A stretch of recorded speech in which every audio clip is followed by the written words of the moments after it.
Hello everyone, कैसे हो आप सब। आई होप आप सब बहुत बढ़िया होंगे। तो आज हम डिस्कस करने वाले हैं डिमांड एनालिसिस पर एमसीक्यू। ठीक है, इससे पहले भी इकोनॉमिक के मैंने बहुत सारे एमसीक्यू करवाए हैं। आपको कमेंट में प्ले लिस्ट का मैं लिंक दे दूंगी, वहाँ पर जाके आप देख सकते हो, या मेरे चैनल पर भी जाके आप देख सकते हो। ठीक है, जो न्यू है हमारे चैनल पर आया वो हमारे चैनल को सब्सक्राइब करें, शेयर करें और कमेंट जरूर करें। ठीक है, तो स्टार्ट करते हैं फर्स्ट एमसीक्यू।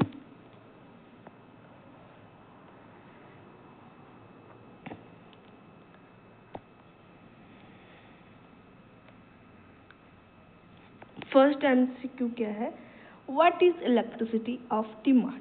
ठीक है,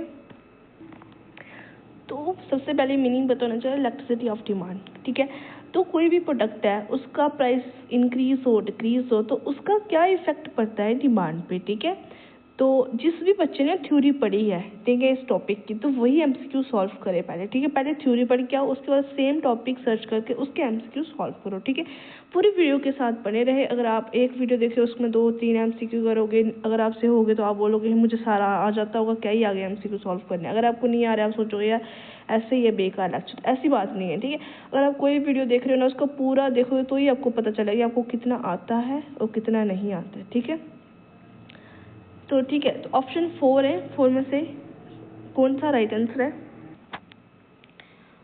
तो राइट आंसर कौन सा होने वाला है, option number B is the right answer. ठीक है, move to the next MCQ, what are the method of calculating price electricity of demand. ठीक है, तो कौन से मेथड से calculating price electricity of demand को किया जाता है। इसमें दो होते हैं, एक ज्योमेट्रिकल मेथड होता है, दूसरा परसेंटेज मेथड होता है। ठीक है, एक परसेंटेज होता है और दूसरा कौन सा होता है, ज्योमेट्रिकल मेथड होता है। ओके, तो राइट आंसर आप सभी को पता चल गया होगा, परसेंटेज और ज्योमेट्री दोनों आ रहे हैं, तो option number C is the right answer, both A and B is the right answer. ठीक है, move to the third MCQ, if price electricity of demand is equal to 1 then demand is, तो option number D is the right answer. Okay, move to the fourth MCQ. Fourth MCQ क्या कहते हैं, arrange the following in decrease order of the price electricity order. ठीक है,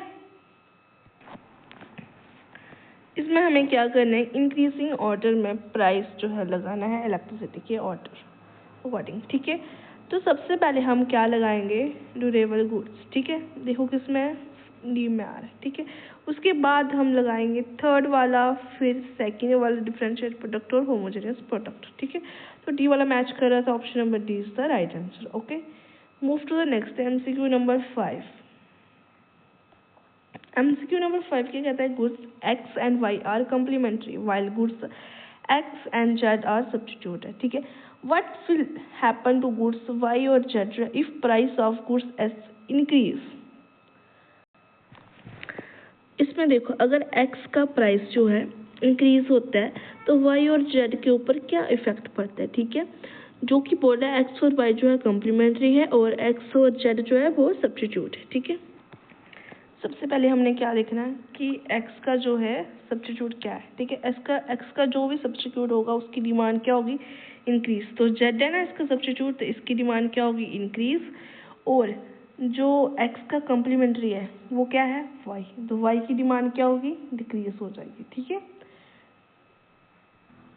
तो right answer अगर हम इसमें से देखें तो राइट आंसर कौन सा हो रहा है, the demand for both goods Y and Z will increase, ये तो नहीं हुआ। Demand both Y and Z will decrease, ये भी नहीं हुआ। Demand for Y will decrease हुआ और जेड इंक्रीज हुआ हमारा। ठीक है, तो राइट आंसर क्या है, option number C is the right answer. ठीक है, जब भी गुड्स एक्स इंक्रीज हो रहा है प्राइस, उन्होंने बोला जब वाई और जेड जो है price of course x increase हो जाए तो क्या इफेक्ट पड़ेगा, वाई और जेड।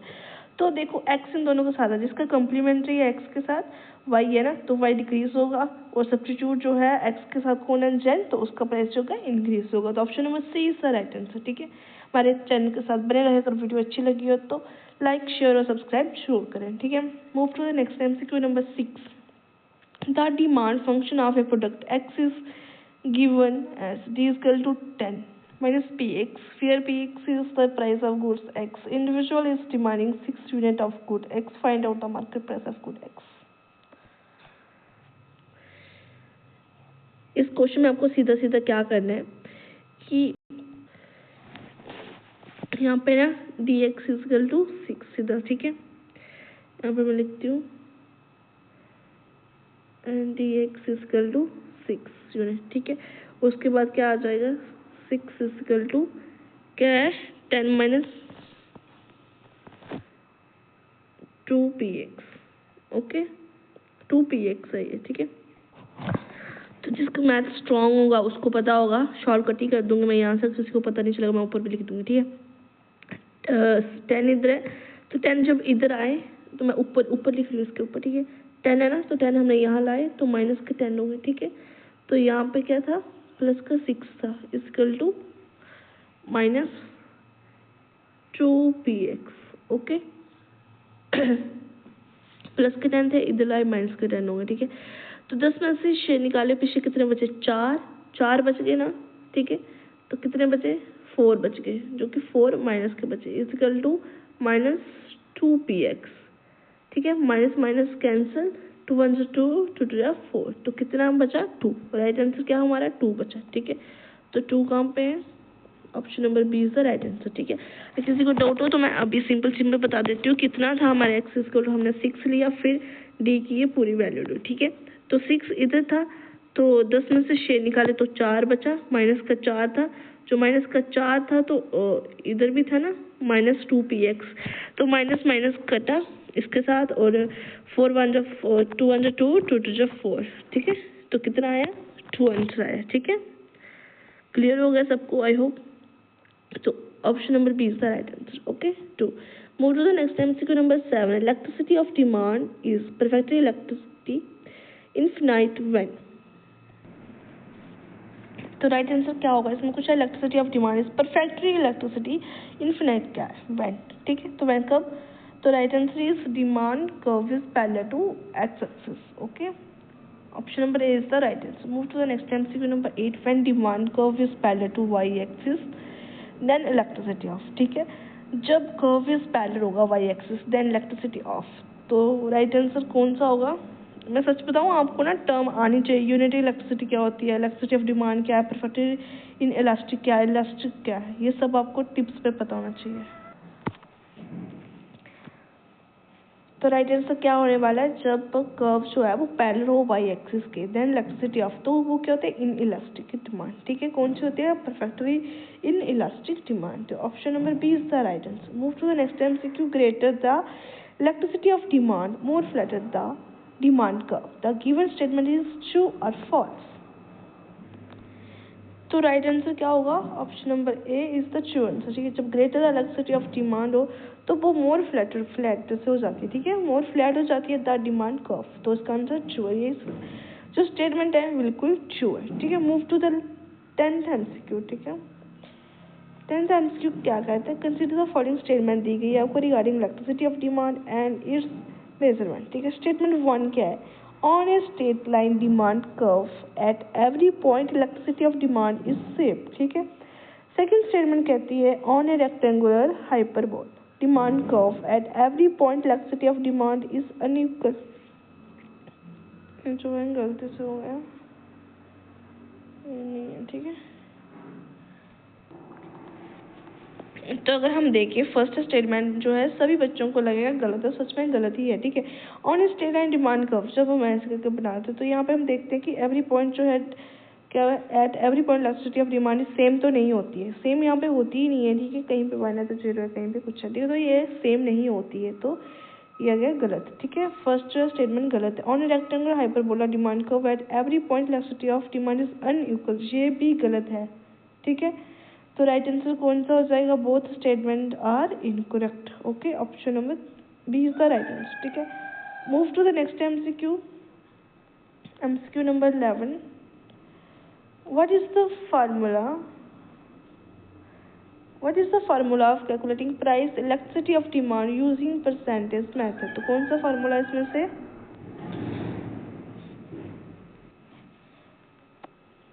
तो राइट आंसर कौन सा है, option number B is the right answer, okay.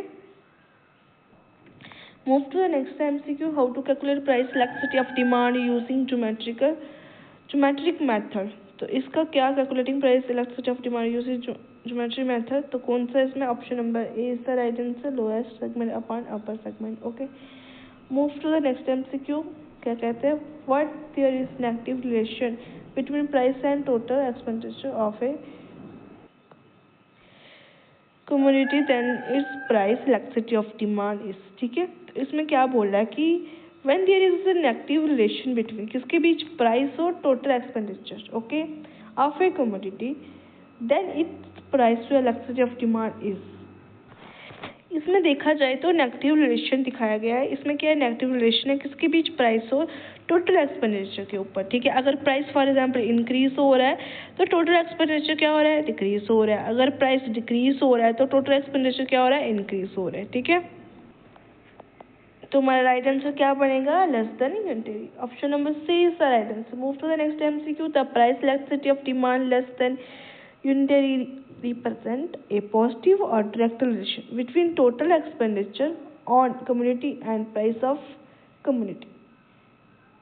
ये स्टेटमेंट है, स्टेटमेंट ट्रू है। ठीक है, जब price of electricity of demand less than unitary represent करे तो ये पॉजिटिव और डायरेक्ट रिलेशनशिप बिटवीन किसमें होता है, total expenditure on a commodity of and price of commodity. ऊपर भी देखा तो right answer option number A is the right answer, true. Okay, move to the next MCQ. क्या कहते हैं, What are the factor affecting price elasticity of demand। ठीक है, सबने पढ़ा होगा factor affecting price elasticity of demand. ठीक है, तो राइट आंसर कौन सा है इसमें से, तो राइट आंसर क्या होने वाला है, आप सबने पढ़ा होगा प्राइस इलास्टिसिटी ऑफ डिमांड, तो फैक्टर अफेक्टिंग। तो फर्स्ट भी ठीक है, nature of community, income level, okay, तो चारों ठीक है, तो E is the right answer all of the above. Okay, move to the next MCQ. Price elasticity of demand is identical with slope of demand. सबको पता है slope of demand क्या होता है, यहाँ पे P होता है, X होता है, ऐसे कर दिया, एक ऐसे बना दिया, अच्छे से नहीं बना, एक मिनट पूरा क्लियर करते हैं इसको एक बार।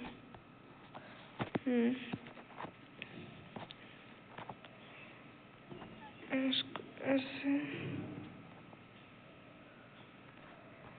एक बाहर चले गया, बाहर नहीं होता ऐसे। ठीक है, ये P आ गया, ये X आ गया, X आ गया, ये P1 आ गया, ये X1 आ गया, तो क्या हो गया यहाँ पे P1 X1, ये P2 हो गया और ये क्या हो गया X2 हो गया। ठीक है, ये X1 है। ओके, सबको समझ आ गया।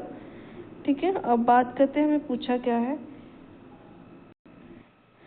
तो price of electricity of demand का फार्मूला क्या होता है, हम सभी ने पता प्राइस ऑफ इलेक्ट्रिसिटी तो कहते हैं 1 अपॉन